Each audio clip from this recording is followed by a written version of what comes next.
That movie was amazing. Just top notch. Yeah, the performances were phenomenal. It's just too bad the digital grading was so distracting. What are you talking about? Nolan's use of digital grading was a brave artistic choice. It was so cool that everything was slightly purple. It was lilac. Jesse Plemons looked like a grape. You're an idiot. No, you're an idiot. And you know what? Your mom. Don't bring anyone mother into this. Doesn't it seem that people are arguing now more than ever, whether it's online or at the dinner table at home, about movies or restaurants or politics? These days, people just seem to be really angry with each other all the time. This constant conflict actually ties into something bigger, our connections to each other, or more specifically, how we connect, and how those connections are failing us. But have you ever stopped to ask why? Why does your brain treat a difference of opinion like a physical threat? Why do we instinctively pick a side before we've even heard the whole story? And what if the part of your brain you trust the most, your logic, isn't actually trying to help you find the truth, but just help you win? It's time to think bigger! We are now more connected than ever. Pick your favorite social media of choice and you can connect with anyone in seconds. But here's the paradox. Despite having a virtually unlimited supply of online connection, in reality, we're actually connected less than in any time in human history. Much like the Transformers, social media is a master of disguise. Mimicking a sense of intimacy that feels real. Our brain knows that a like isn't the same as a hug, or that the newest follower isn't the same as a friend. Despite drowning in digital touch points, we've never been more thirsty for real connections. The US is in the middle of an actual loneliness epidemic, a real public health risk for individuals and for society. And we're trying to make up for it online. Don't get us wrong, there are and can be meaningful connections with others online. Ask any group of people and chances are someone's had a 20-year World of Warcraft guild buddy or a longtime friend from an old fandom group. But when we engage through a screen, we lose the reality check of other people, their facial expressions, body language, or silly shirt. And ultimately, you remember you're the only person in the room. So why does that turn into online rage, or road rage, or waiting on hold rage? Let's dig into it.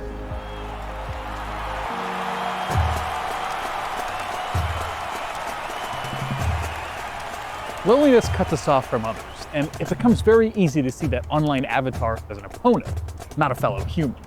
So we argue, fight, and pave a narrative that fits our worldviews. Now, we're talking about regular people here, people with good intentions.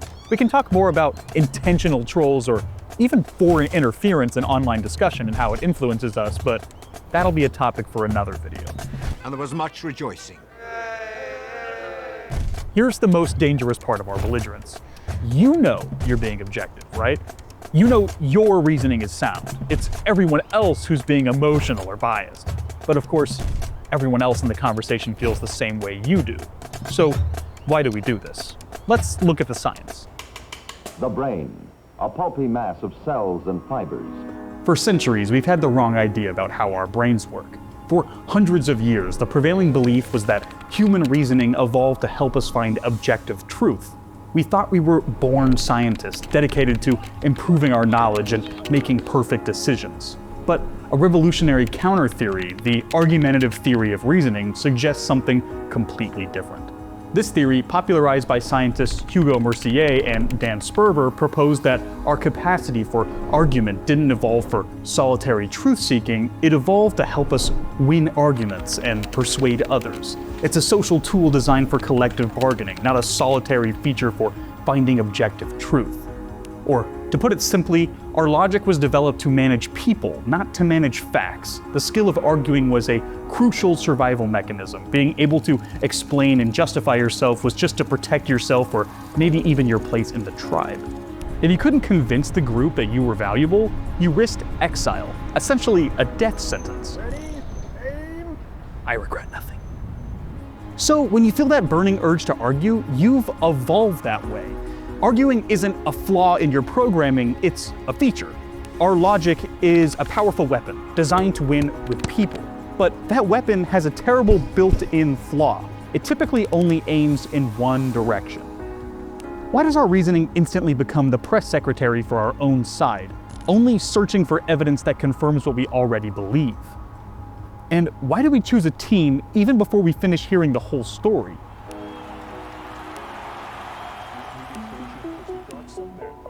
It's no secret that the political landscape of today is, let's just call it dynamic.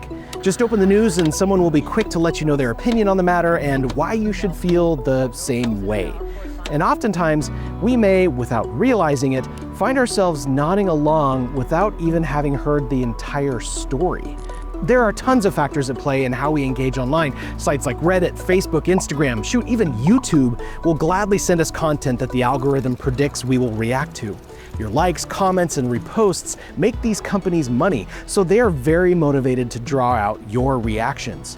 In the meantime, we tend to friend and follow people who agree with us when we use these platforms. It's more comfortable. And over time, these platforms stop showing us content we don't engage with. We'll get more into social media later, but yes, this creates an echo chamber. While it sounds like the coolest place to be, an echo chamber is actually an environment in which your own moral, philosophical, political, and religious beliefs are repeated and amplified, and dissenting opinions are screened out. And that's the key. Dissenting opinions are screened out. As it turns out, that's not really a good thing. The reality is, no matter how much we may love hearing other people share our same beliefs, it's not actually healthy to never hear opposing viewpoints. We want to be right, sometimes no matter the cost. It goes back to the survival that we talked about earlier. Siding with your group, knowing who your people are, and defending them is the ultimate survival move. Our brains prioritize safety over accuracy. Let's look at that again. Our brains prioritize safety over accuracy. This may not be as important in disagreements over opinions like favorite pizza toppings or Christopher Nolan's latest movie, or if the toilet paper roll goes over or under, it's over, you monsters. It's definitely important in matters based on facts like human health issues. Humans need to be mentally challenged. When our beliefs are challenged, our brains can actually develop further. It's called neuroplasticity. Neuroplasticity is the brain's remarkable ability to reorganize itself by forming new neural connections, changing its structure, functions, or connections throughout life. Your brain develops in response to experiences, learning, and injury, allowing it to adapt, learn new skills, recover from damage like strokes, and maintain cognitive fitness as we age. But if being challenged is so healthy, why do we fight so hard to avoid it? You guys, enough! Just want to say really quick that we have more content. We have a Patreon and we have a second channel. Go watch those too. Don't forget to like, subscribe, and you can even hype us now. A hype would be greatly appreciated. This next bit might sound a bit harsh, but we humans have a tendency to defend a lot of beliefs built on very little knowledge. For example, we think we know how complex systems work, like flying a plane or the plot to Tenet. But most of us actually know no more than the surface terminology around complicated systems. This is called the illusion of explanatory depth. Psychologists Leonid Rosenblatt and Frank Keel first demonstrated this idea by asking people to explain at the nuts and bolts level how everyday items work. You probably think you know how an engine works or how your Wi-Fi functions, but once you try to explain the specifics, your understanding drops drastically. We confuse familiarity with actual understanding. It may also be employed in conjunction with a drawn reciprocation ding alarm to reduce sinusoidal repleneration. So we can have these unsupported beliefs built on shallow foundations. And you never guess what happens when a simple fact challenges one of them. Yeah, we don't like it. This conflict creates cognitive dissonance, a mental discomfort or psychological tension that arises when you hold two contradictory beliefs or values. Most of us experience cognitive dissonance every day, like, I don't know, knowing I should be eating healthier but then also really wanting to hit the drive-thru for a burger, or knowing I want to save money for next year's vacation but also really wanting to buy a new game. That example can be minor annoyances as we're going through our day. But what about someone who has a strong opinion on your favorite sports team, where you went to high school or college, where you work, or the value of your job? What about your religion and your mom? Are you getting mad yet? We don't like this tension. We want internal consistency, and badly. So much so that it creates a physical reaction in our brains.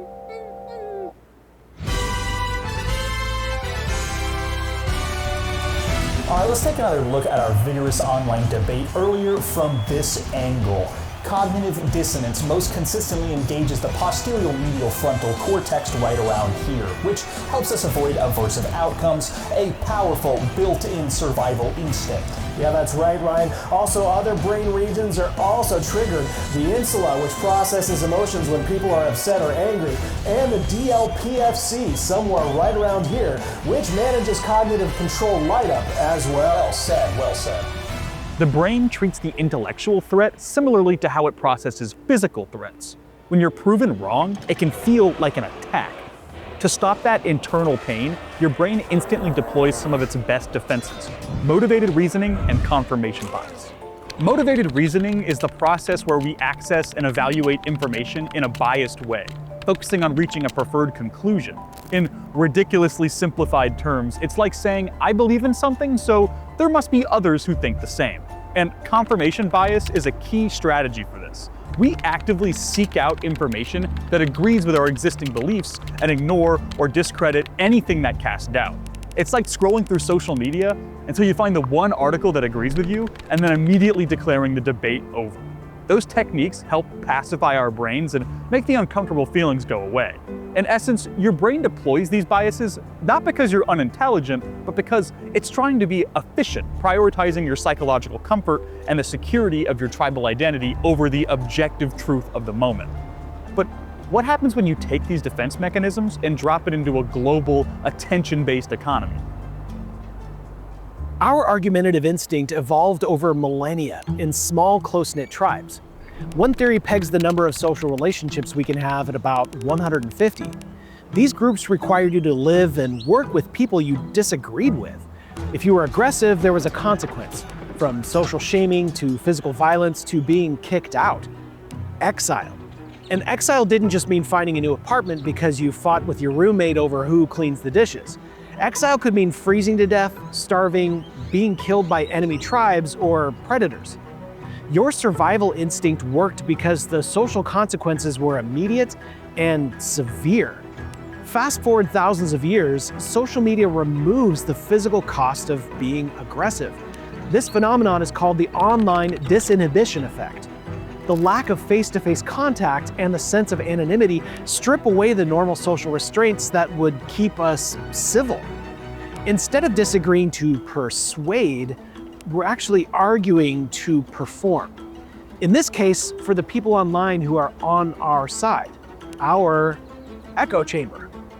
The final piece is the algorithm, the set of rules Reddit, Facebook, and other social media sites use to figure out what to show you. It doesn't reward nuance, humility, or compromise.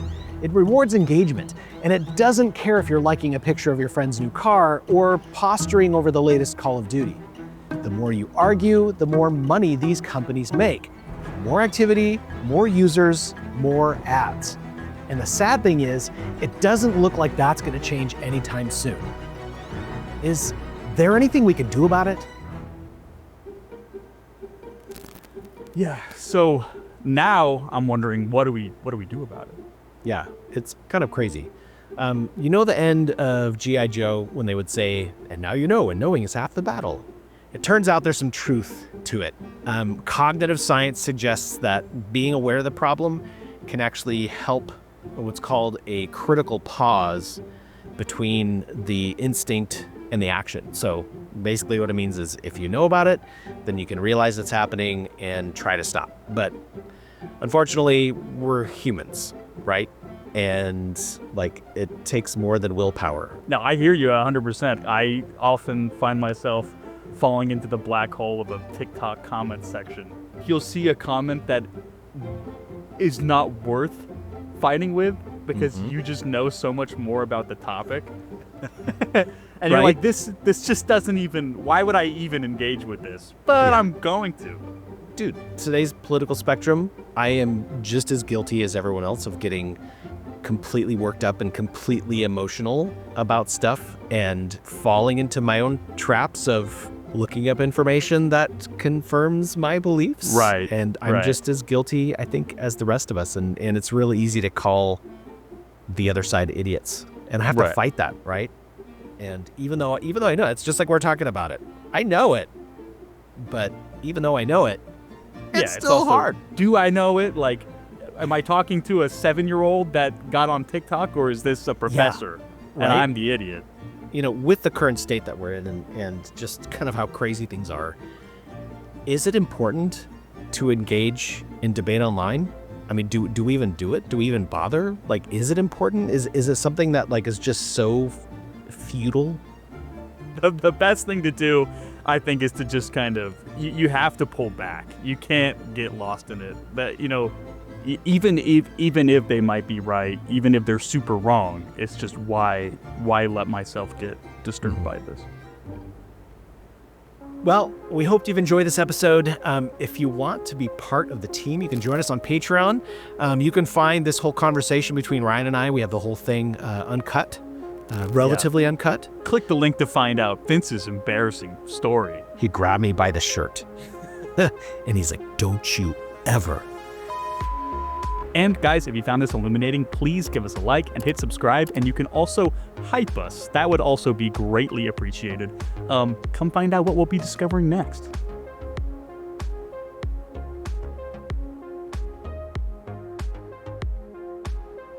Oh, wait. Do you need a lozenge, Goose? Okay. It died already? I brought batteries. Did I say I charged them? No. Got it. I'll get it. All right. We're still rolling. Whatever.